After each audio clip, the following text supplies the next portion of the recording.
ఓం నమ శివాయ. జాగరణ ఉద్దేశం. శివరాత్రిలో 2 అంశాలు ఉన్నాయి. ఒకటి ఉపవాసం, 2 జాగరణ. ఉపవాసం అంటే మానసికపరమైన లంఘనం.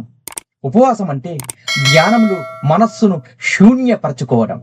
ఉపవాసం అంటే కడుపుకు ఏమీ పెట్టకపోవడము కాదు. జాగరణ అంటే దివ్య చక్షువు యొక్క జాగరణ. జాగరణ అంటే ఆత్మ యొక్క జాగరణ.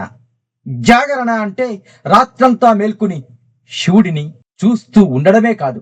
ప్రొద్దుటి నుంచి ఉపవాసం ఉంటేనే రాత్రి జాగరణ అయ్యేది. పొద్దుటి నుంచి ధ్యానాభ్యాసంలో ఉంటే, శాస్త్రానుసంధానంలో ఉంటేనే రాత్రికి దివ్య చక్షువు యొక్క ఉద్దీపనము అయ్యేది. ఉపవాసం లేకుండా జాగరణ అన్నది అసంభవం. ఉపవాసం యొక్క ధ్యేయమే జాగరణ. జాగరణకు కావలసింది ఉపవాసం. ఇది అసలు కథ. కడుపులో ఏమీ పెట్టకపోవడం వల్ల మనోనాశనం కాజాలదు.